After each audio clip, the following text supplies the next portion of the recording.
The subcommittee will come to order. Without objection, the chair may declare a recess at any time. Before we get started, I want to recognize a moment of silence for the victims of the white supremacist hate crime in Buffalo, New York.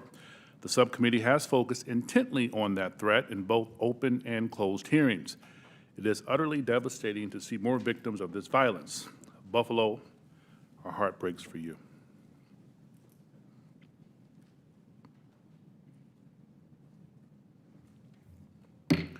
With that, I ask my colleagues to join, we will now turn to the business of this hearing. More than 50 years ago, the U.S. government ended Project Blue Book, an effort to catalog and understand sightings of objects in the air that could not otherwise be explained. For more than 20 years, that project had treated unidentified anomalies in our airspace as a national security threat to be monitored and investigated. In 2017, we learned for the first time that the Department of Defense had quietly restarted a similar organization tracking what we now call unidentified aerial phenomena, or UAPs. Last year, Congress rewrote the charter for that organization, now called the Airborne Object Identification and Management Synchronization Group, or AIM-SOG for short. Today, we will bring that organization out of the shadows. This hearing and oversight work has a simple idea at its core. Unidentified aerial phenomena are a potential national security threat, and they need to be treated that way. For too long, the stigma associated with UAPs has gotten in the way of good intelligence analysis. Pilots avoided reporting or were laughed at when they did. DoD officials relegated the issue to the back room or swept it under the rug entirely, fearful of a skeptical national security community. Today, we know better. UAPs are unexplained, it's true, but they are real. They need to be investigated, and many threats they pose need to be mitigated. Undersecretary Moultrie, Mr. Bray, thank you for coming today. First, we need you to update us on the status of AIM-SOG. The legislation creating it was passed in December. The deadline for implementation is fast approaching, but the group does not even have a named director. We need to know, sirs, the status of the organization and the obstacle to getting it up and running. Secondly, you have to convince the audience today, and most especially our military and civilian aviators, the culture has changed. That those who report UAPs will be treated as witnesses, not as kooks.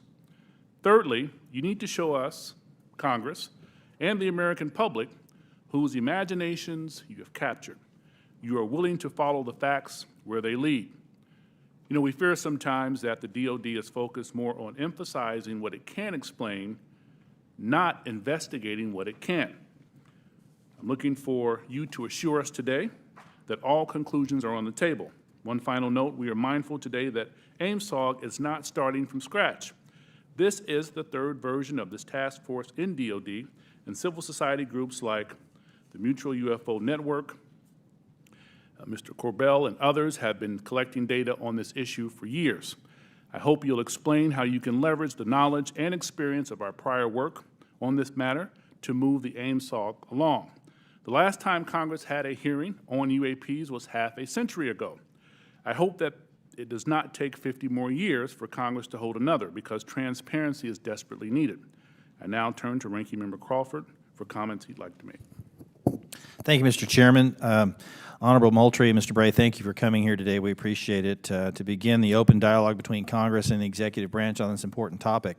While this topic evokes creative imaginations of many, aside from all the hype and speculation, there are important underlying issues posed by UAPs.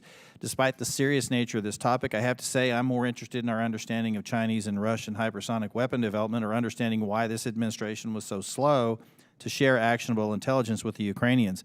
However, inasmuch as this topic may help us better understand unknown activities of Russia and China, I am on board. The intelligence community has a serious duty to our taxpayers to prevent potential adversaries such as China and Russia from surprising us with unforeseen new technologies. As overseers of the intelligence community, this committee has an obligation to understand what you are doing to determine whether any UAPs are new technologies or not. And if they are, where are they coming from? In general, the IC spends much of its time and resources trying to understand what we call known unknowns. When it comes to foreign nations' weapons systems and sensors, known unknowns are those features that we don't fully understand yet. The challenge associated with UAP is that they are completely unknown and require a more expansive collection and analysis effort. The intelligence community must balance addressing known threats to our national security with preventing technical surprise. We must continue to follow the facts where they lead us and ensure that there are no technical surprises. The IC must take it seriously when there are credible observations of phenomena that seem to perform in ways that could pose a threat to safe flight operations, or that could be signs of a foreign adversary's attempt to develop a strategic technological surprise against the United States. It's also essential that our pilots and others feel they can report UAPs they observe without any stigma for doing so. This is the open, unclassified portion of our hearing. We'll have a closed, classified part later. It's important for the public to know that the classification of information exists to protect national security, not to try to hide the truth.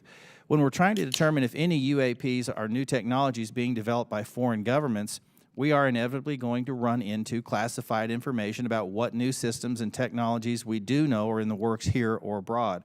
But where information does not risk national security, it should be shared with our allies and the public when feasible. I hope that we can have your assurance to this end today. It's my hope that the intelligence community will continue to try to determine the nature of UAPs we've observed and will keep Congress fully apprised of all developments. I look forward to this hearing and continued dialogue and oversight with the intelligence community on this topic. And with that, I yield back. Gentleman yields back, and now I'll turn to our distinguished chairman, Adam Schiff, for any comments he wishes to make. Thank you, Chairman Carson, for holding this open hearing on unidentified aerial phenomenon and for your leadership on this issue. Holding a portion of our discussion today in open session is critical to the cause of transparency and openness, which was Congress's intent in authorizing and funding this new task force. The larger effort that is being undertaken to study and characterize UAP reports is an important step towards understanding these phenomenon, what we know and don't know. And I look forward to hearing more during both the open session and the closed setting about how DOD and the IC are undertaking that task. UAP reports have been around for decades, and yet we haven't had an orderly way for them to be reported without stigma and to be investigated. That needs to change. UAP reports need to be understood as a national security matter, and that message needs to go out across DOD, the IC, and the whole of the U.S. government. When we spot something we don't understand or can't identify in our airspace, it's the job of those we entrust with our national security to investigate and to report back. That is why it's important that we hold this open hearing for the public to hear directly from the Department of Defense on the steps it's taking to track, analyze, and transparently communicate the work that is being done on this issue. It is also the responsibility of our government and this panel to share as much as we can with the American people, since excessive secrecy only breeds distrust and speculation.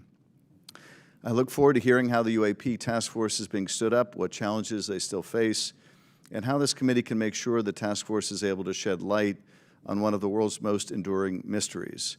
I thank you gentlemen for your work, and be very interested to hear what you have to say. To me, among the most fascinating questions are these phenomena that we can measure. That is, instruments report there is something there.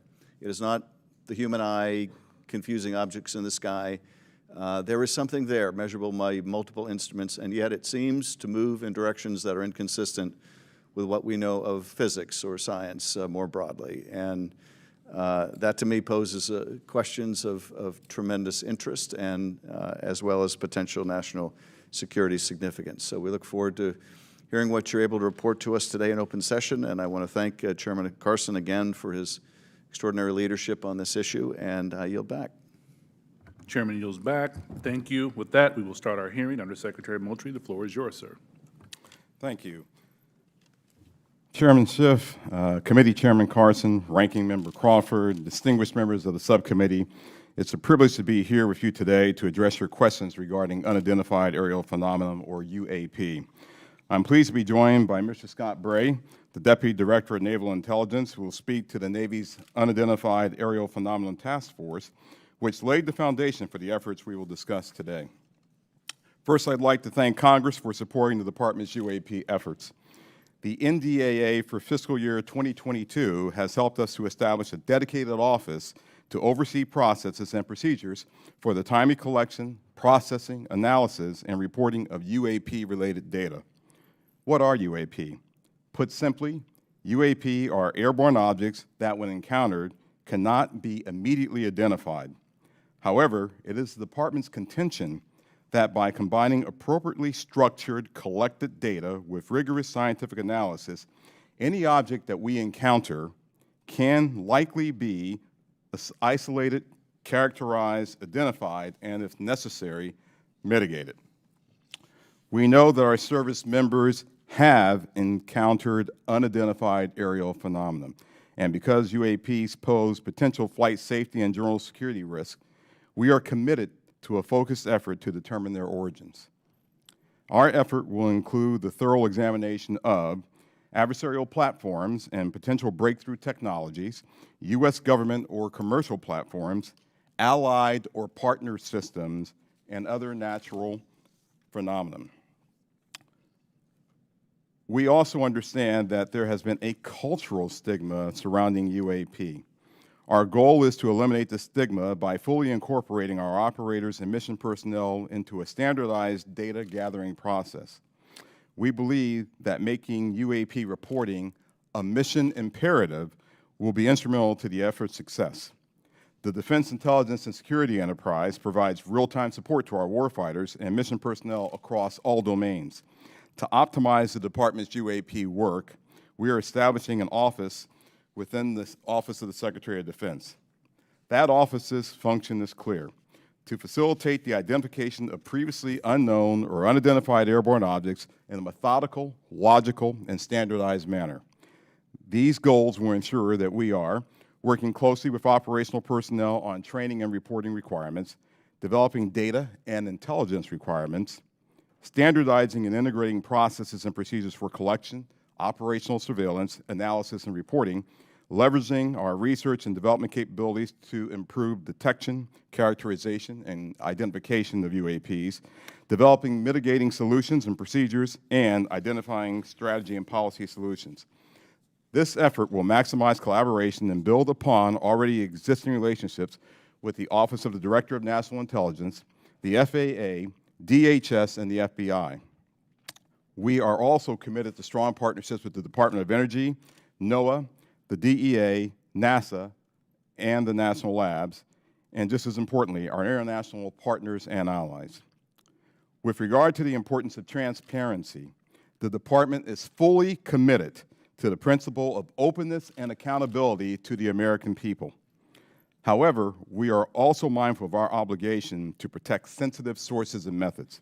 Our goal is to strike that delicate balance, one that enables us to maintain the public's trust while preserving those capabilities that are vital to the support of our service personnel. In closing, the Department is committed to this effort and welcomes the challenge. We thank you for your committed support and look forward to your questions.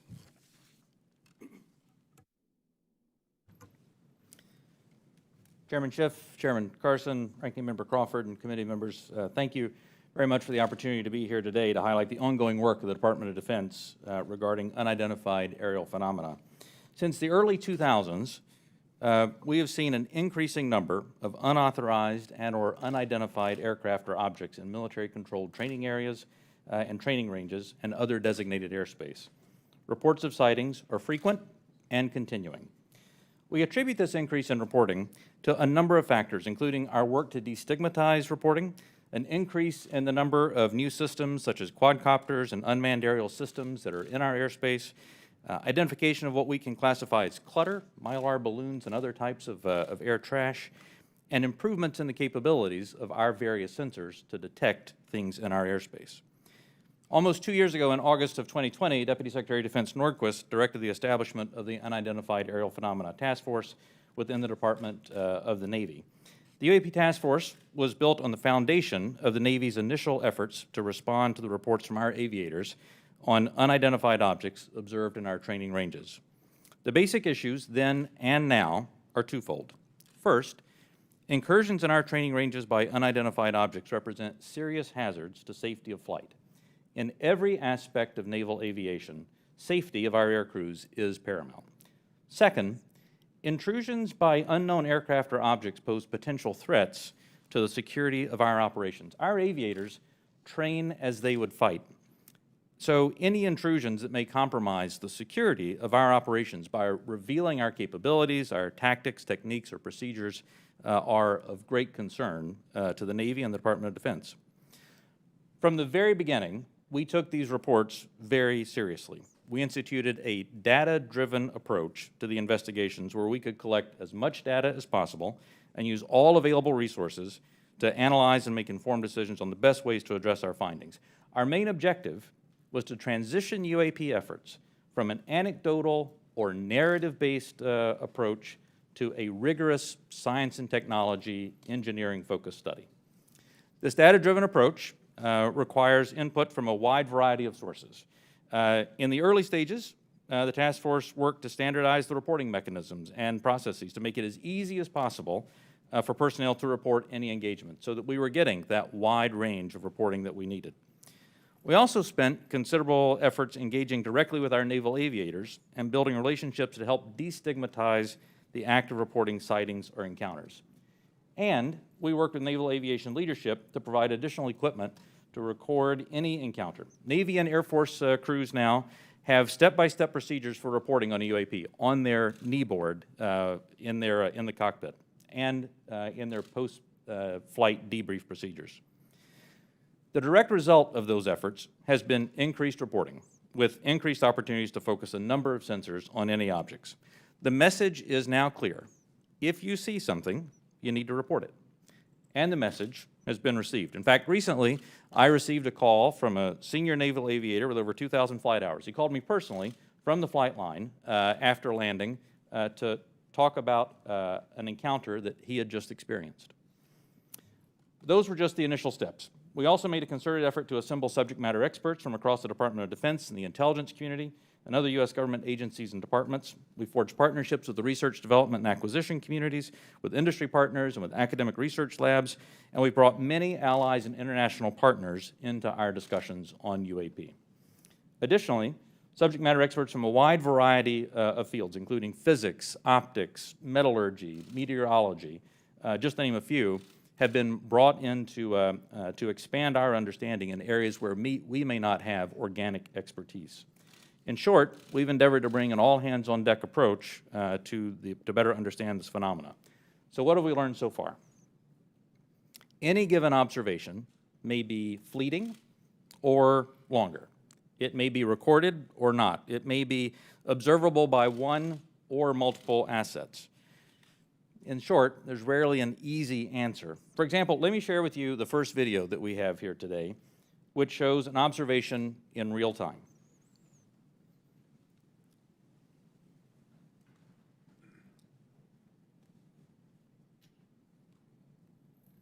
There it was. That's, in many cases, that's all that a report may include. And in many other cases, we have far less than this. As we detailed in both the unclassified and classified versions of the preliminary assessment released by the Office of the Director of National Intelligence last June, this often limited amount of high-quality data and reporting hampers our ability to draw firm conclusions about the nature or intent of UAP. As detailed in the ODNI report, if and when individual UAP incidents are resolved, they likely fall into one of 5 potential explanatory categories: airborne clutter, natural atmospheric phenomena, U.S. government or U.S. industry developmental programs, foreign adversary systems, or a other bin that allows for a holding bin of difficult cases and for the possibility of surprise and potential scientific discovery. We stand by those initial results. Since the release of that preliminary report, the UAP Task Force database has now grown to contain approximately 400 reports. The stigma has been reduced. We've also made progress in resolving the character of a limited number of UAP encounters. For example, let me show you a couple of another video and image taken years apart in different areas. In this video, U.S. Navy personnel recorded what appears to be triangles, some flashing, recorded several years ago, off the coast of the United States. This was recorded while the U.S. Navy ship observed a number of small unmanned aerial systems in the area. And importantly, the video was taken through night vision goggles with a single lens reflex camera. These remained unresolved for several years.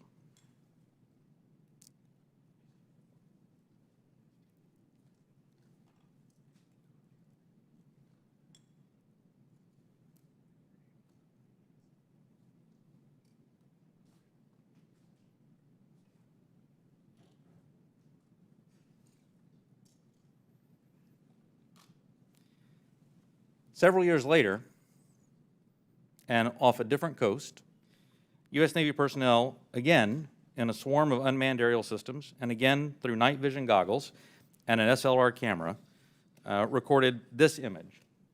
But this time, other U.S. Navy assets also observed unmanned aerial systems nearby, and we're now reasonably confident that these triangles correlate to unmanned aerial systems in the area. The triangular appearance is a result of light passing through the night vision goggles and then being recorded by an SLR camera. Now, I don't mean to suggest that everything that we observe is identifiable, but this is a great example of how it takes considerable effort to understand what we're seeing in the examples that we are able to collect. In this example, we accumulated sufficient data from 2 similar encounters from 2 different time periods in 2 different geographic areas to help us draw these conclusions. That's not always the case, though. We recognize that that can be unsatisfying or insufficient in the eyes of many. This is a popular topic in our nation, with various theories as to what these objects may be and where they originate. By nature, we are all curious and we seek to understand the unknown. And as a lifelong intelligence professional, I'm impatient. I want immediate explanations for this as much as anyone else. However, understanding can take significant time and effort. It's why we've endeavored to concentrate on this data-driven process to derive fact-based results. And given the nature of our business, national defense, we've had to sometimes be less forthcoming with information in open forums than many would hope. If UAP do indeed represent a potential threat to our security, then the capabilities, systems, processes, and sources we use to observe, record, study, or analyze these phenomena need to be classified at appropriate levels. We do not want potential adversaries to know exactly what we're able to see or understand, or how we come to the conclusions we make. Therefore, public disclosures must be carefully considered on a case-by-case basis. So what's next? We're concentrating on a seamless transition to the new organization, and future analysis of complicated issues of UAP issues will greatly benefit from the infrastructure, the process, and the procedures that we've developed to date. I'm confident that the task force, under Navy leadership, has forged a path forward that will allow us to anchor assessments in science and engineering via anecdotal evidence. We remain committed to that goal, as I know the USDI organization does as well. So thank you very much for your interest and continuing support for the UAP Task Force. The team's made a lot of progress, but we really are just establishing the foundation for the more detailed analysis that's yet to be done. And with your continued support, we can sustain that momentum necessary to produce data-centric analysis and understanding of the phenomena. I look forward to your questions. Thank you. Thank you, Mr. Bray. This is the 3rd version of this task force, and to be frank, one of Congress's concerns is that the executive branch and administration from both parties has been sweeping concerns about UAPs under the rug by focusing on events that can be explained and avoiding events that cannot be explained. What can you say to give the American people confidence that you aren't just focusing our attention on low-hanging fruit with easy explanations? Congressman, I'll start, and then Mr. Bray, please feel free to weigh in. So the way that we're approaching this is with a more thorough, standardized methodology than what we have in the past. First and foremost, the Secretary of Defense is chartering this effort. This is not someone lower in the Department of Defense.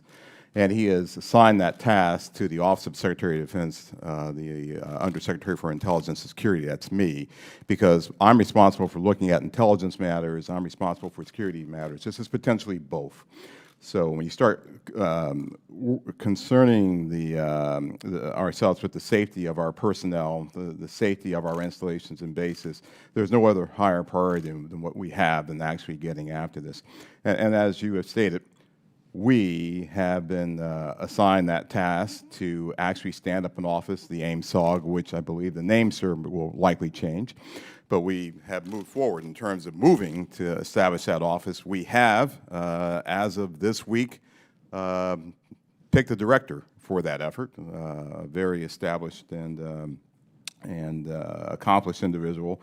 We've identified spaces. We've worked with personnel across the Department of Defense with the services, and we've worked with the IC, which is on board in helping us work through this standardized methodology for now, bringing in data, analyzing that data, and reporting that data in the appropriate method and appropriate means so we can either get it to our service personnel to ensure their safety, or get it to you and the Congress and to the public to ensure that you have oversight to what we're doing. So, chartered by the Secretary of Defense, standardized, and really a methodical approach is something that we're doing that has not been done before. Can we get some kinds of assurances that your analysts will follow the facts where they lead and assess all hypotheses? Absolutely. So we're open to all hypotheses. We're open to any conclusions that we may encounter.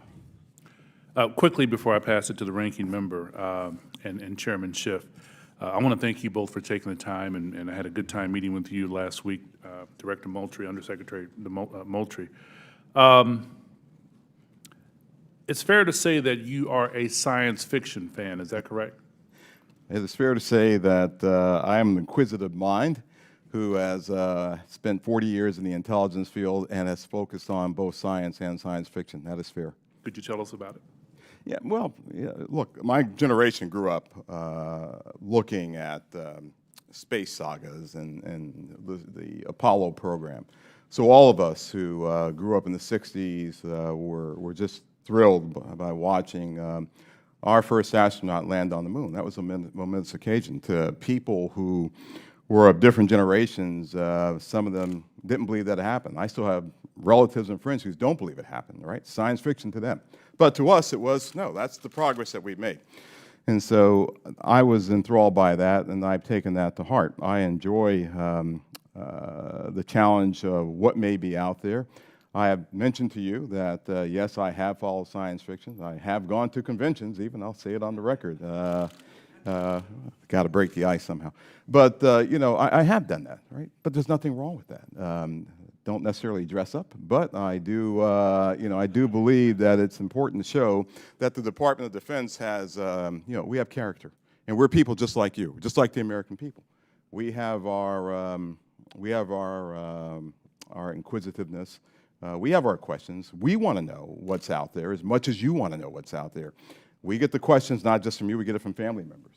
And we get them night and day, not just in committee hearings. So finding what's out there is important, but first and foremost, it's important for us to do that so that we can ensure that our people, our personnel, our aviators, our bases and installations are safe. And then that curiosity factor is something else that we just want to know, because that's the human race. It's just, you know, that insatiable desire to know. Thank you, sir. Ranking Member Crawford. Mr. Moultrie, you said you don't necessarily dress up. That wasn't a real strong statement. Gentlemen, thank you for being here today. We appreciate it. And thank you, Mr. Moultrie, for breaking the ice the way you did. Appreciate that. The inability to understand objects in our sensitive operating areas is tantamount to an intelligence failure that we certainly want to avoid. This is not about finding alien spacecraft, but about delivering dominant intelligence across the tactical, operational, and strategic spectrum. So my question is, how can AIM-SOG lead to prevention of intelligence surprises? Sure, I'll start with that. So the goal of our effort is to integrate it into what we already do on a normal basis, which is look for the unknowns, Congressman, as you stated in your opening remarks, across all domains. So we've been doing this for decades. We've been looking at the space domain, looking at space objects, looking at space weather, looking at space phenomenon. We've been looking at things in the air domain, and we, as you know, and I'll talk more about this in classified session, but we have a very concerted effort to understand adversarial platforms and adversarial developmental programs. And we do that also in the ground domain. And of course, we're very interested in what happens in the underwater or sea domain, if you will, subsurface domain. So if there are objects that our aviators or air crews are encountering in this air domain, and their sensors are discovering or detecting some of these objects, we want to just bring that in to the normal process that we have for identifying unknown unknowns. We want to make sure we have the intelligence requirements that allow us not only to look at that event from the time that it occurs forward, but maybe retrospectively, we want to go back and see if we can get to the left of that event to say, was there some developmental program that we, to get to your technical surprise issue, sir, that we should have known about?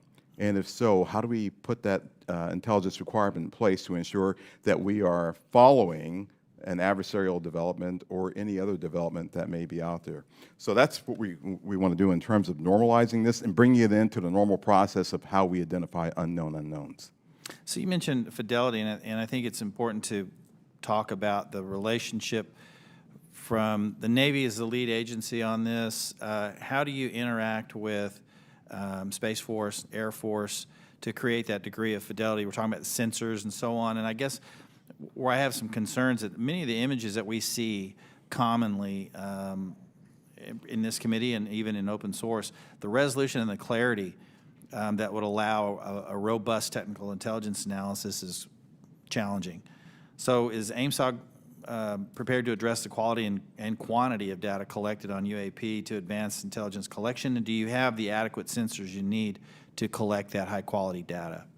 One of the lines of effort that we have is looking at our sensor capabilities and to understand whether or not, as the video showed that Mr. Bray displayed, sometimes it's very fleeting data that we have on some of these objects. And we want to make sure that, one, our systems are calibrated to actually be able to collect on the objects. You know, our sensors today they're calibrated for specific things. We want to make sure they're calibrated for things of this nature, things of this size, things of this velocity, if I can use that term. We want to make sure that once we have that data is stored in some standardized method that we can then extract and that we can feed into our system real time. So we do not want this to take some prolonged period of time for us to get that data. But our goal is absolutely to have that high fidelity information that we get from all sensors, and we want to be able to integrate that with what we may have off of ground-based sensors. So whatever you may have on a platform, whatever you may have on the ground, whatever we may have from other sensors that we may have in different domains, we want to be able to integrate that all and get this integrated picture as we would, as I said, with any other unidentified objects or things that we are tracking as a part of our normal intelligence responsibilities. Thank you. Last question, Mr. Bray, if you would. I'm a Navy pilot. I've encountered a UAP. Walk me through the reporting protocol once I see something that I think needs reported. The first thing that aviator would do after landing as a part of their normal debriefing is they would contact their intelligence officer. Their intelligence officer would then walk them through first filing data preservation to ensure that whatever sensor data may be on the aircraft, that we preserve that so that it's available for later analysis. Second, they would actually fill out a form that includes details like where they were operating, altitudes they were operating, speeds, what they observed, whatever sensor data they may have recorded from that.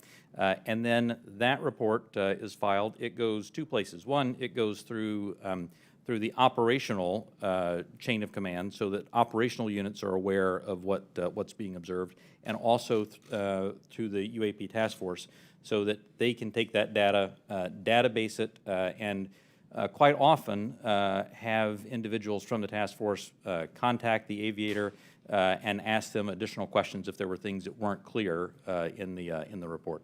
That then goes into a database where we begin to compare it with other observations that we have, again, comparing for locations, comparing for altitude, speeds, shapes, if any RF emissions were detected from the platform, all of that so that we can try to reach some conclusions on that. Thank you. Yield back. Gentleman yields back. Chairman Schiff. Thank you, Mr. Chairman. Mr. Bray, can you rerun that first image? It looked like it was outside of a plane window. And if you wouldn't mind going up to the screen and tell us what we're seeing.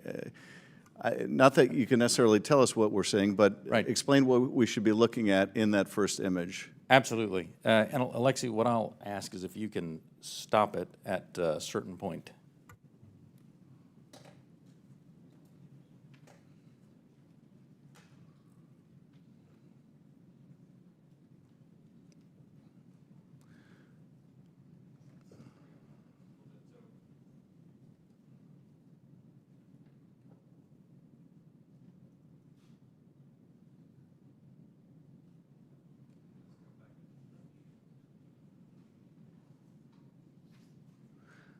And are we looking outside of a civilian aircraft window? Is that what we're looking at? You're looking outside a U.S. Navy F-18. Okay. And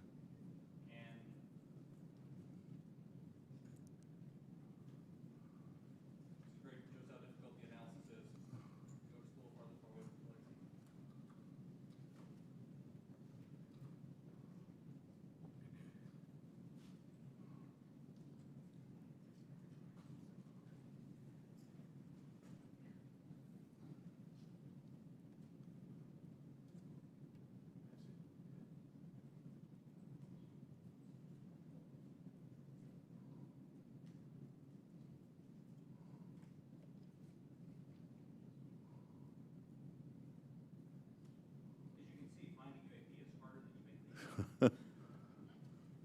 What you'll find eventually on this, when we find the right frame, is for literally about one frame here is a spherical object that passes right through here, passes right through there because the aircraft is moving pretty fast in this direction, the flyby of it. And it is a, Is that it right there?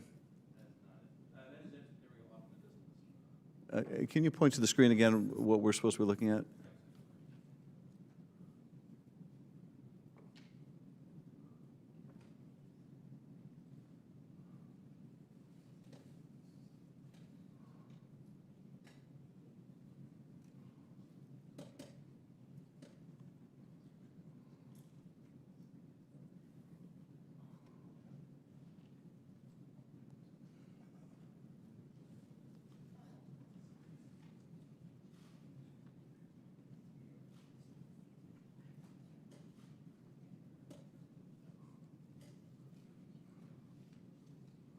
Is right. Okay, if you could stop that frame. That's not the one. No, it's not the one.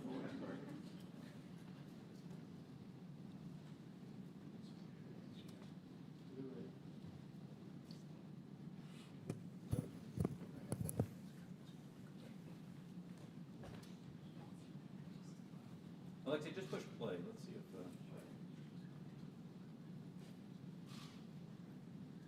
Here's what you'll see coming up right here is there it went. Now back up just a spherical object right here. It zooms by the window right in this area right there. There we go. Could you see that part right there again going by? I think we're having a hard time stopping it in the right spot.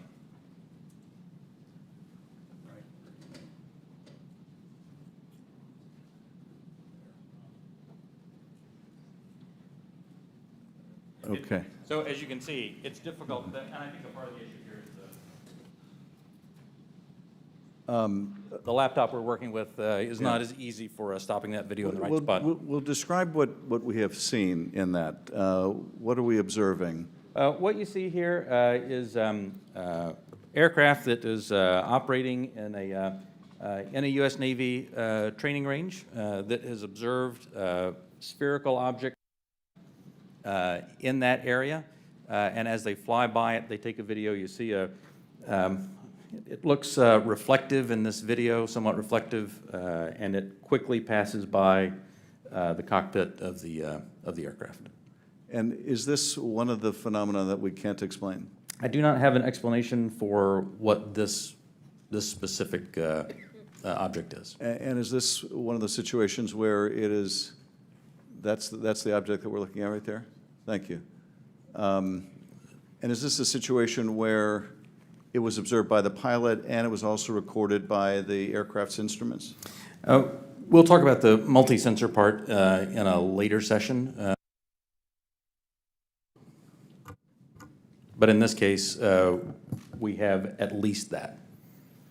In the Director of National Intelligence 2021 unclassified report, the ODNI reported 144 UAPs between 2004 and 2021, 80% of which were recorded on multiple instruments. And I take it, with respect to some of those, you had a pilot seeing them if it was observed by a pilot, Right. and you had multiple instruments recording it.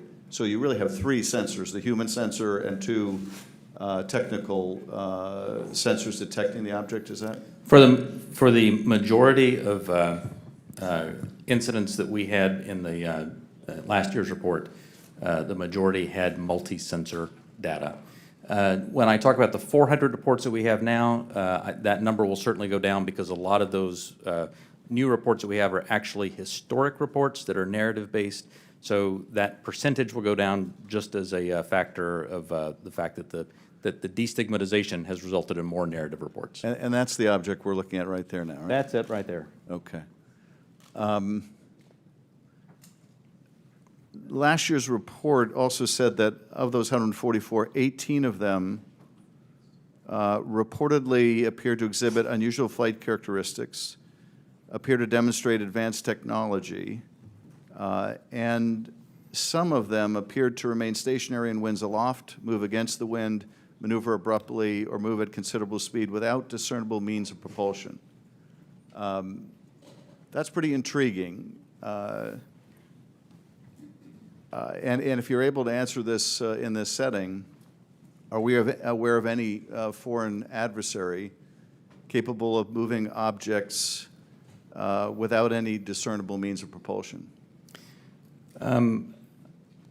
I think I would, without discernible means of propulsion, I would say that we're not aware of any adversary that can move an object without discernible means of propulsion.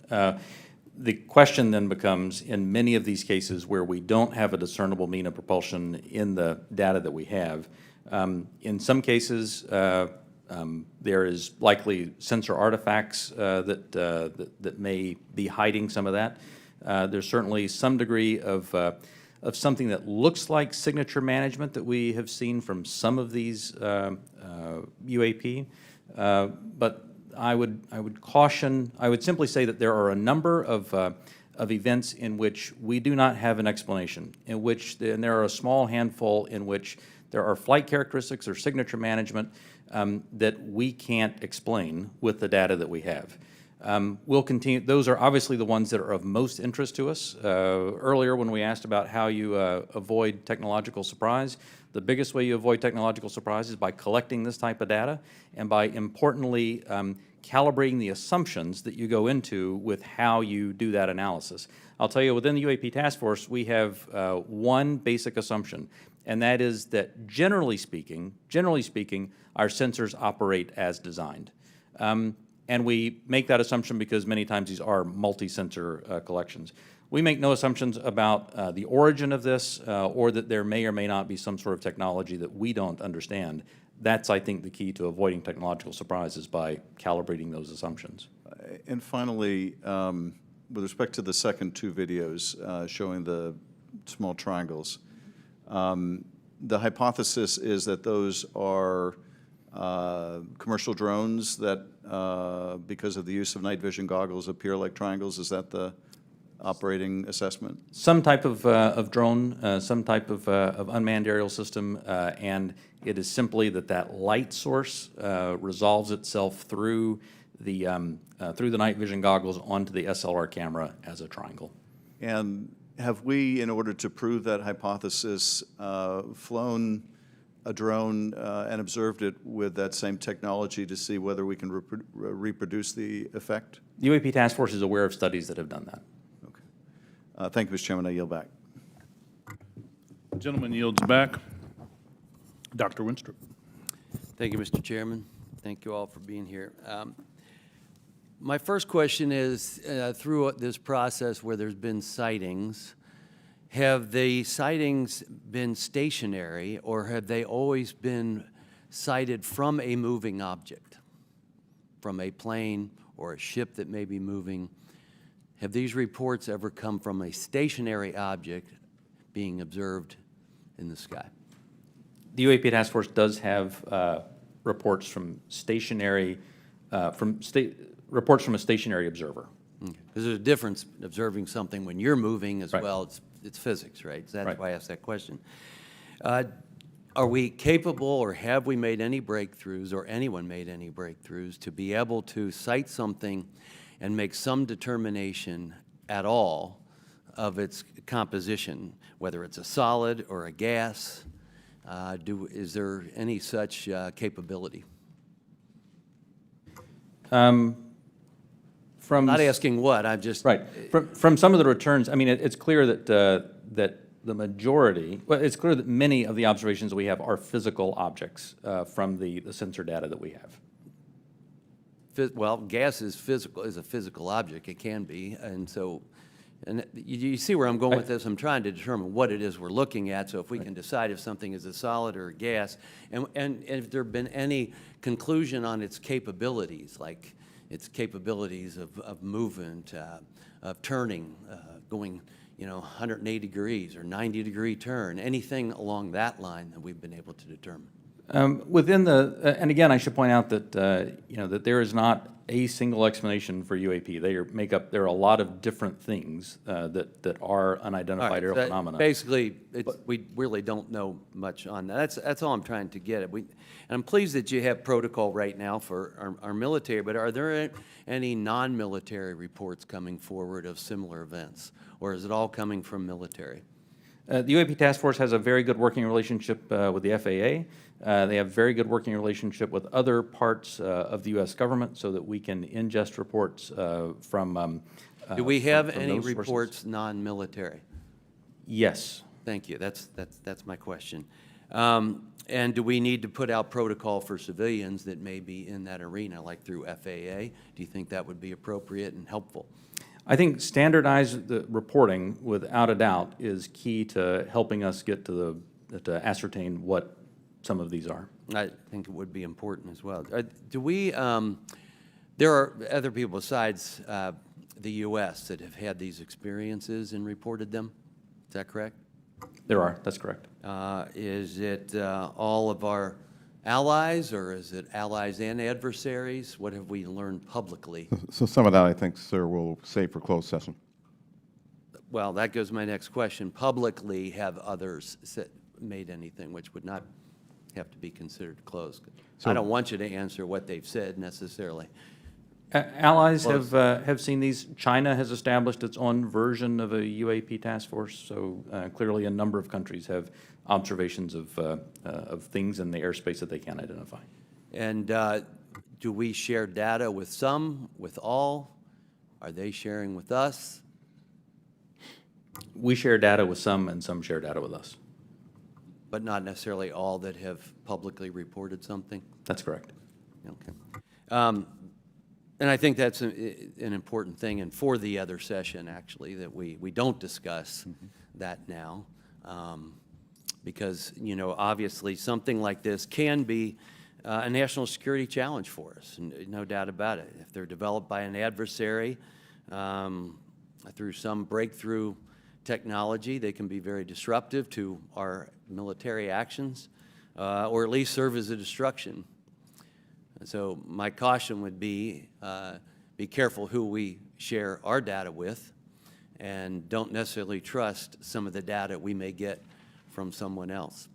And with that, I yield back. Gentleman yields back. Mr. Himes. Thank you, Mr. Chairman. One of the objectives of this open hearing is to try to erode some of the stigma that attaches to, in particular, our military men and women reporting this. It's obviously really very serious because should one of our adversaries have developed a technology that we don't know about it, we need to know about it yesterday. And obviously, any sort of stigma that prevents our military reporting this data as comprehensively as possible as a national security threat. So I really just have two questions in the service of that goal. The first is, the chairman asked that we run that video again. Most people, when they see a video, we're all used to seeing things from a car, seeing things from a sidewalk. Very few people have the experience of observing something through night vision goggles at Mach 1.5. So just talk for a minute about, if you would, whichever of you is most appropriate, how radically different observation is at high speed in 3 dimension than it is for most of us who walk around and drive cars. So the first thing I think that's important to note about this is there are lots of things when you are moving very fast and an object is between you and a stationary reference point like the ground, it gives a lot of different impressions about how quickly something is or isn't moving. And it actually means that it is a challenge, especially with narrative-based data, to get a lot of information on that. That's why the sensor data is so important, because things do happen very quickly, as you see there. And sometimes things that happen very quickly, something may be moving very slow. That aircraft is moving quite fast. How fast that object is moving that goes by is probably very slow. So I guess my point is that an observation, either a visual observation or a electronic observation, infrared or whatever, looks radically different than it does to most people. Even instruments are on gimbals and that sort of thing, so that creates a very unusual view to, again, those of us who are used to seeing things in 2 dimensions largely. And second question. I think, Mr. Bray, you said something that I want to unpack a little bit. A number of these UAPs, you said, we can't explain. Again, in the service of sort of reducing speculation and conspiracy theories, we can't explain can range from a visual observation that was distant on a foggy night, we don't know what it is, to we've found an organic material that we can't identify, right? Those are radically different worlds. So when you say we can't explain, give the public a little bit better sense of where on that spectrum of we can't explain we are. Are we holding materials, organic or inorganic, that we don't know about? Are we, picking up emanations that are something other than light or infrared that could be deemed to be communications? Give us a sense for what you mean when you say we can't explain. Sure. When I say we can't explain, I mean exactly as you described there, that there is a lot of information, like the video that we showed, in which there's simply too little data to create a reasonable explanation. There are a small handful of cases in which we have more data that our analysis simply hasn't been able to fully pull together a picture of what happened. And those are the cases where we talk about where we see some indications of flight characteristics or signature management that are not what we had expected.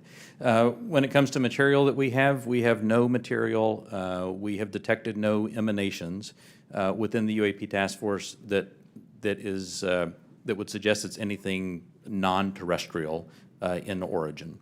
So there's, when I say unexplained, I mean everything from too little data to the data that we have doesn't point us towards an explanation, but we'll go wherever the data takes us. Again, we've made no assumptions about what this is or isn't. We're committed to understanding these, and so we'll go wherever that data takes us. Thank you. That's very helpful, and so I think it bears emphasis.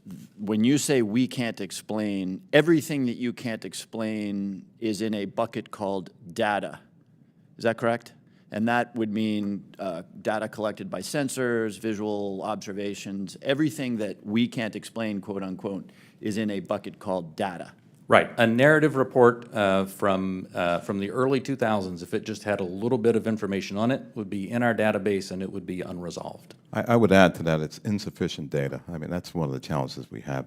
Insufficient data either on the event itself, the object itself, or insufficient data or plug-in with some other organization or agency that may have had something in that space at that time. So it's a data issue that we're facing in many of these instances, Congressman.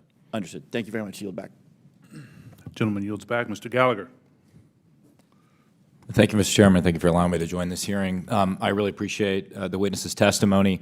Mr. Moultrie, as the chairman mentioned, DoD had an initiative to study UFOs in the 1960s called Project Blue Book. It's also been well reported in our briefing and in other places that we have more recent projects, specifically ATIP. Could you describe any other initiatives that the DoD or DoD contractors have managed after Project Blue Book ended and prior to ATIP beginning? Did anything also predate Project Blue Book? So I can't speak to what may have predated Project Blue Book. I mean, of course, there's Roswell and all these other things that people have talked about over the years. I'm familiar with Blue Book. I'm familiar with ATIP. I haven't seen other documented studies that have been done by DoD in that regard. So you're not aware of anything in between Project Blue Book and ATIP? I'm not aware of anything that's official that was done in between those two. Okay. Hasn't been brought to my attention. Okay. Additionally, are you aware of any other DoD or DoD contract programs focused on UAPs from a technological engineering perspective? And by that I mean, are you aware of any technology initiatives focused on this topic other than initiatives focused on the individual case investigations? I'm not aware of any contractual programs that are focused on anything related to this other than what we are doing in the Navy Task Force and what we are about to launch in terms of our effort. Same question for you, Mr. Bray. Same answer, not aware of anything outside what we are doing in the UAP Task Force. So just to confirm, you're not aware of any technology or engineering resources that have been focused on these efforts besides what we've mentioned today? Once again, I'll say no contractual or programmatic efforts that are involved. The reason why I qualify it that way, let me qualify it that way. I can't speak to what people may be looking at in the department. Somebody says, I'm looking at something that may be unidentified, and I can't speak to that. I speak to official programs that we have on the record. It's also been reported that there have been UAP observed and interacting with and flying over sensitive military facilities, particularly, and not just ranges, but some facilities housing our strategic nuclear forces. One such incident allegedly occurred at Malmstrom Air Force Base, in which 10 of our nuclear ICBMs were rendered inoperable. At the same time, a glowing red orb was observed overhead. I'm not commenting on the accuracy of this. I'm simply asking you whether you're aware of it and whether you have any comment on the accuracy of that report. Let me pass that to Mr. Bray, if you've been looking at UAPs over the last 3 years. That data is not within the holdings of the UAP Task Force. Okay, but are you aware of the report, or that the data exists somewhere? I have heard stories. I have not seen the official data on that. So you've just seen informal stories, no official assessment that you've done or exists within DoD that you're aware of regarding the Malmstrom incident? All I can speak to is what's within my cognizance of the UAP Task Force, and we have not looked at that incident. Well, I would say, I mean, it's a pretty high-profile incident. I don't claim to be an expert on this, but that's out there in the ether. You're the guys investigating it. I mean, who else is doing it? If something was officially brought to our attention, we would look at it. There are many things that are out there in the ether that aren't officially brought to our attention. So how would it have to be officially brought to your attention? I'm bringing it to your attention. Sure, this is pretty official. Sure. So we'll go back and take a look at it, but generally there is some authoritative figure that says there is an incident that occurred. We'd like you to look at this. But in terms of just tracking what may be in the media that says that something occurred at this time, at this place, there are probably a lot of leads that we would have to follow up on. I don't think we have resource to do that right now. Well, I don't claim to be an authoritative figure, but for what it's worth, I would like you to look into it. And sure. If for no other reason, you could dismiss it and say this is not worth wasting resources on. Will do. And then finally, are you aware of a document that appeared around 2019, sometimes called the Admiral Wilson Memo or EW Notes Memo? I am not. You're not. Are you tracking? I'm not personally aware of that. Okay. This is a document in which, again, I'm not commenting on the veracity. I was hoping you would help me with that, in which a former head of DIA claims to have had a conversation with the Dr. Eric Wilson and claims to have sort of been made aware of certain contractors or DoD programs that he tried to get fuller access to and was denied access to. So you're not aware of that? I'm not aware, Congressman. In my 10 seconds remaining, then, I guess I just would ask, Mr. Chairman, unanimous consent to enter that memo into the record. Without objection. Thank you, Mr. Chairman. Appreciate it. Mr. Krishnamurthy. Thank you, Mr. Chair, and thank you to both of you for appearing today and for your public service. First question is, there have been no collisions between any U.S. assets in one of these UAPs, correct? We have not had a collision. We've had at least 11 near misses, though. And maybe we'll talk about those 11 near misses or any place where there's close proximity. I assume, or tell me if I'm wrong, there's been no there's no communications or any kind of communication signals that emanate from those objects that we've detected, correct? That's correct. And have we attempted to communicate with those objects? No. So we don't even put out a alert saying, U.S. Identify yourself. You are, within our flight path or something like that. We haven't said anything like that.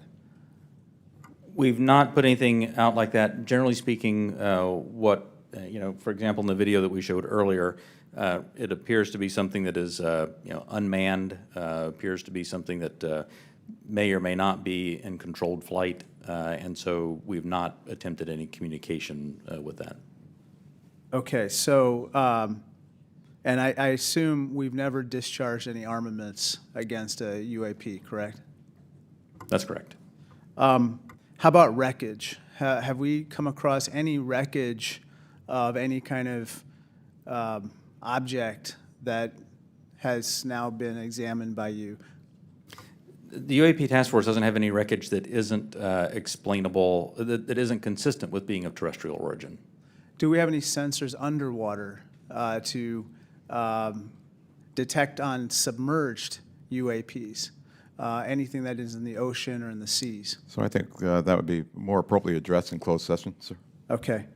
I think one of the biggest questions that I have is, we say with a lot of probability, we say they, quote unquote, probably do represent physical objects, close quote. When we say probably, is that because we cannot conclusively say that they are physical objects? In the task force report, when I say probably represent physical objects, most of them represent physical objects. There could be some that are more of a meteorological phenomena, something like that, that may not be a physical object in the sense that most people think of something you could go up and touch. But the ones where you say most of them represent physical objects, can you say that they are definitely, like with 100% certainty, that they are physical objects? I can say with certainty that a number of these are physical objects. Okay, so we can't rule out that some of them may not be physical objects. So, some certainly could be a sensor anomaly or something like that. Some could be. Now, how about with regard to UAPs? We've talked about UAPs on training areas, but obviously there's some sensor bias. I would think we put sensors in training areas. How about with regard to non-training areas? Do we track what's in open source and what civilians and others have tracked? And have we found similarities to what they've observed in terms of UAPs in non-training areas to the ones that are in training areas? The UAP task force has worked very hard to make sure the data set that we're working with is a data set that we have very good control over that data. So we have some partnerships with FAA so that we get some of that, so we get that reporting in.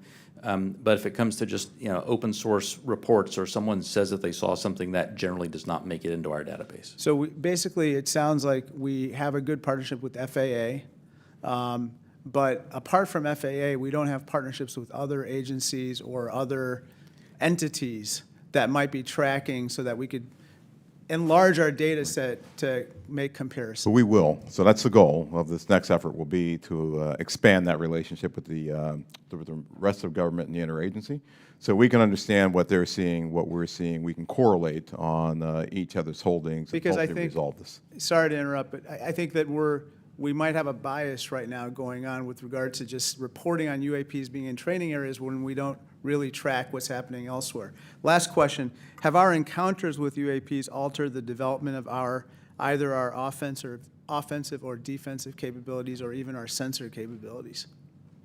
We'd save that for the closed session. Okay, great, thank you. Mr. LaHood. Thank you, Mr. Chairman, and want to thank the witnesses for being here today. Obviously, this topic of UAPs has attracted a lot of interest in people that are curious about this hearing today. As we talk about, and I would say there's a lot of what I would call amateur interest groups that are involved in the UAP field.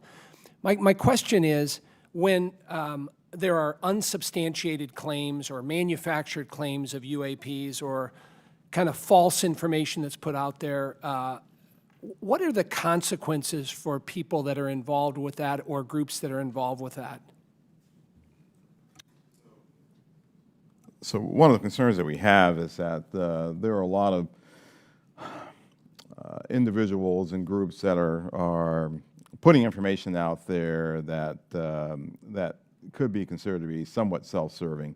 We're trying to do what's in the best interest of, one, the Department of Defense, and then two, what's in the best interest of the public, to ensure that we can put factual-based information back into the mainstream and back into the bloodstream of the reporting media that we have, so people understand what's there.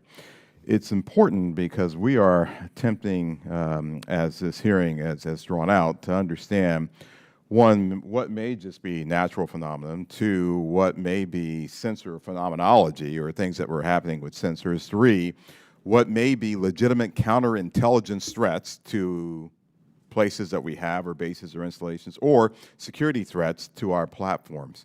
And anything that diverts us off of what we have with the resources that have been allocated to us send us off in these spurious chases and hunts that are just not helpful. And they also they also contribute to the undermining of the confidence that the Congress and the American people have that we are trying to get to the root cause of what's happening here, report on that, and then feed that back into our national security apparatus so we are able to protect the American people and our allies. So it is harmful, it is hurtful, but hopefully if we get more information out there, we'll start to lessen the impact of some of those spurious reports.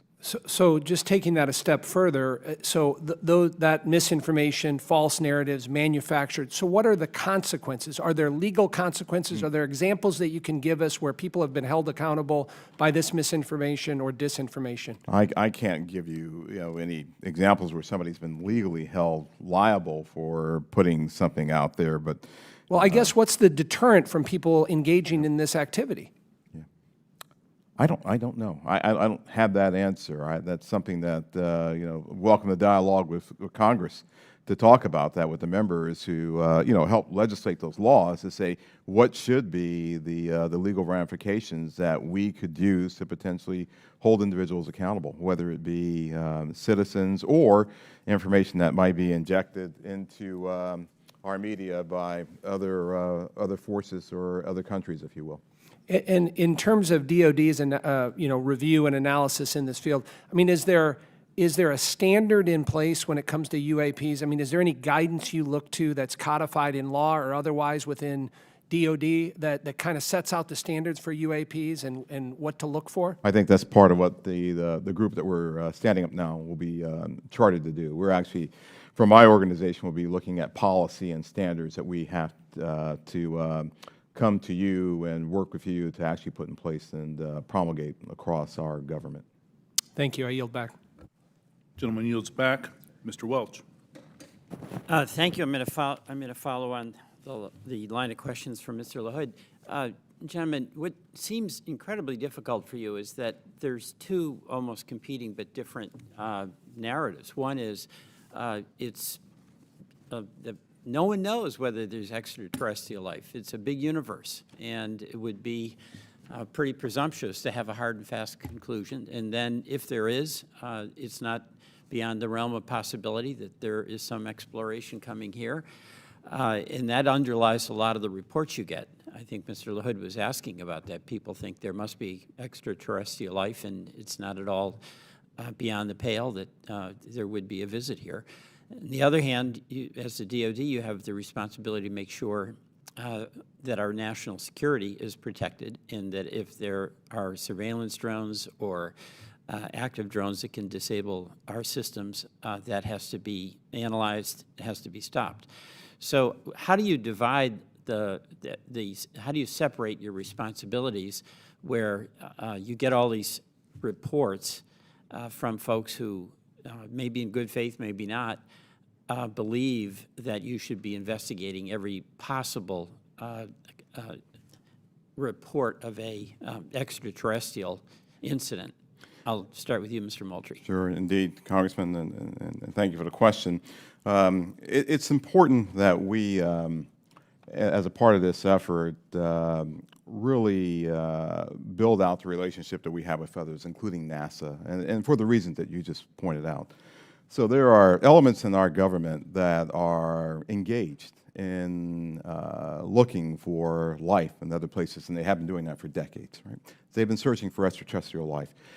There are astrobiologists who have been doing this too. We're a part of that same government, and so our goal is not to potentially cover up something if we were to find something. It's to understand what may be out there, examine what it may mean for us, if there are any, from a defense perspective, any national security implications or ramifications, but then to work with organizations as appropriate, if it's a weather phenomenology with NOAA, if it's a potential for extraterrestrial life or an indication of extraterrestrial life, with someone like NASA. So the transparency actually is very important. Completely. For public consumption. Completely.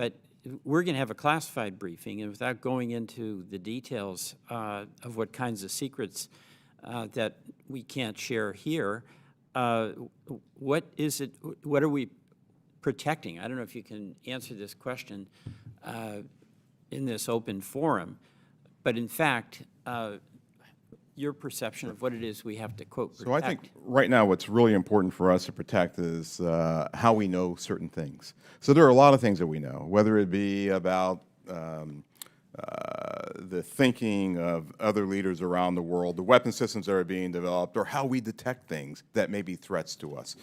Many of those things are the result of some of our most sensitive sources and methods, and we'll use those things not just for this effort, but those same sources and methods are used to help protect us from adversaries and from others who might mean to do us harm. There aren't separate UAP sensors. There's not a separate UAP processing computer. There's not a separate UAP dissemination chain or whatever. So it's the same process. It's just the same system that we have that helps us do all that.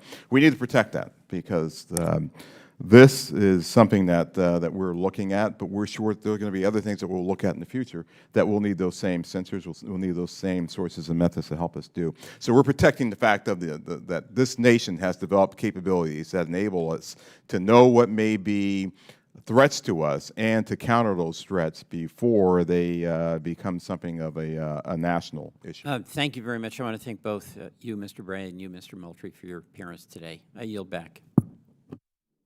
Gentleman yields back. Gentlemen, beyond videos, is there a range of other information that the executive branch has that would be valuable to the American people while protecting sources and methods, obviously? The details of individual encounters, including the time, place, and details of an encounter. And does the AIMSOG have a clear and repeatable process for considering public release as part of the process? Chairman Carson, and do you commit to building that process if it's not in place? The UAP Task Force, the security classification guide that the UAP Task Force has been operating under that I approved really was meant to protect those sources and methods and meant to protect any knowledge that an adversary intelligence entity may gain from understanding what we're tracking, how we track it, or when we're tracking it, or if we're not. And so that has been an important piece in the balance between transparency and preserving our warfighting advantage, because the U.S. military does train as it would fight. What I will commit to is, at least for that material that's under my authority as the Deputy Director of Naval Intelligence for information that we have when it does not involve sources and methods, and when we can, with a reasonable degree of confidence, determine that it does not pose a foreign intelligence or national security threat, and it's within my authority to do so, I commit to declassifying that. So I believe very much in the transparency of this, and we work very hard to balance that with our national security needs. And I'll just add, Congressman, just over the last 3-4 months, I think that the intelligence community and the national defense apparatus have disclosed more information on various events than it has in probably the previous 10 years.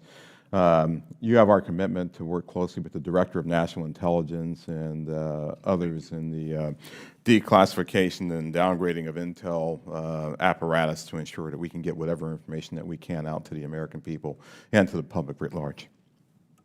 Greatly appreciated, sir. Ranking Member Crawford.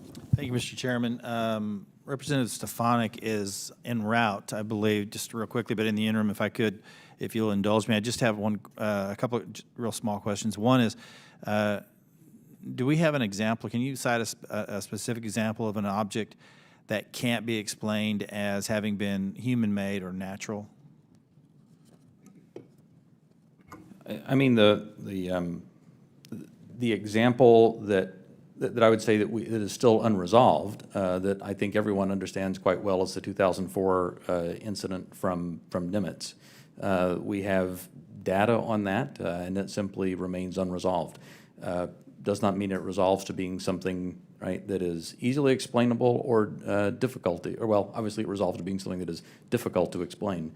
But I can't point to something that definitively was not man-made, but I can point to a number of examples in which remain unresolved. Gotcha. With regard to videos that have appeared in open source channels, for example, the Tic Tac video, does AIMSOG maintain control of videos, and how do you prevent leaks of potentially classified videos or other material? So the AIMSOG, as we establish that organization, we will have a process for classified and compartmented holdings, and we will find a way of getting positive control over those. We have our sensitive access programs and special access programs that allow us to put what we call SAPs around things, and then there's controlled access programs that allow us to put caps around things. So we'll have that in place. Our goal will be ensuring that we're sharing that with the appropriate analysts and the appropriate exploiters, if you will, who can look at that data too. What we don't want to do is bring something into a DoD database or a DoD holding and then have so many wrappers around it, it's not available to those who really need to look at it and to exploit it. And that's one of the reasons that we're establishing relationships with the interagency, with the IC and others to be able to do that, sir. But we will do our best to maintain positive control over the materials that we have within our holdings. Thank you. Chairman Schiff. Thank you, Mr. Chairman. Just going back to the 2021 report, under the category of UAP appear to demonstrate advanced technology, those 18 incidents in which some of the UAP appear to remain stationary, winds aloft, move against the wind, maneuver abruptly, or move at considerable speed without discernible means of propulsion. It goes on to say, in a small number of cases, military aircraft systems processed radio frequency energy associated with UAP sightings. I couldn't tell from that whether that small number of cases was a part of the subset of 18. That is, among the 18 which appeared to move with unusual pattern or flight characteristics, did some of those also emit radio frequency energy? I would have to check with our UAP task force on that. I believe, without getting into specifics that we can do in the closed session, at least some that we have detected RF emissions from were not behaving oddly otherwise. And the significance of measuring that radio frequency energy is what? That we suspect that this was some form of aircraft in which there were radio transmissions? The biggest thing that you're looking for there is any indication of an effort to jam whatever sensors that we may have looking at it. But I would also add to that radio frequency, as you know, Congressman, is used to control various platforms too. So the fact of emanations coming off of any platform, whether it be a UAV or another platform, could be radio frequency activity related to that entity transmitting out or something transmitting to that platform. And of course, we have a sensitivity with our airborne platforms of picking it up, which is one of the reasons that we try to prevent people from using their cell phones on airplanes and things like that. It's very sensitive to RF emanations. So that's a part of what we'll be looking at in the Ames log. What is this? Is this something that we can collect on, and can we start to characterize the signaling environment around the emanations that may be coming off of some of these UAPs? So that energy then that was recorded could be either an effort to jam, or it could be an effort to control a UAV, or any other communication with that craft. I would say that's accurate. Right. Thank you, Mr. Chairman. Thank you, Chairman. As the ODNI report makes clear, one possible explanation for UAPs is that we are detecting U.S. aircraft, either secret air programs or even test prototypes. I won't ask you in this setting, obviously, to describe any secret DoD programs. That said, I do want to make sure the U.S. government isn't chasing its own tail. Firstly, do you have a clear and repeatable process to check with compartmented programs about whether a UAP sighting is attributable to a U.S. aircraft?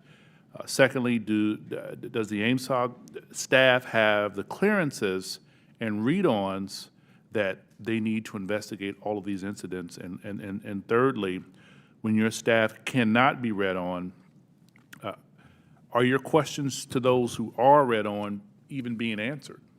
So I'll start, and then I'll pass that to Mr. Bray. So we're very conscious of the potential blue-on-blue issue or U.S. on U.S., and so we've established relationships with organizations and entities that are potentially flying or developing platforms for their own interests, if you will. And our goal is to continue, and we have a repeatable process. I think we've had that process for some time, to deconflict activities that we may have to ensure that we are not potentially reporting on something that may be a developmental platform or a U.S. operational platform that is performing either testing or performing a mission. So we will have that in place. We've already had those discussions with organizations and entities. We want to ensure that we're protecting their equities. We want to ensure that we're protecting their sources and methods while also getting at what we have here. We want to be able to deconflict those. Absolutely. The UAP Task Force has had a process in place to work with other elements of the Department of Defense and other elements of the government to ensure that that there is as simple a way as possible to deconflict those. And when we reference that in the report, I should say that we were simply accounting for the fact that there could possibly be one or two data points that had leaked through, but we were quite confident that was not the explanation. How are you all liaisoning with Space Command? Specifically, how are you partnering with the parts of the U.S. Space Command responsible for space domain awareness? And how, if at all, are you partnering with the Space Force to analyze UAPs? The UAP Task Force has a very good relationship with Space Force, as it does with the rest of the Department of Defense. We have pulled analysts in from Space Force to ensure that that we're availing ourselves of that expertise, as well as any other material they may have that would be helpful.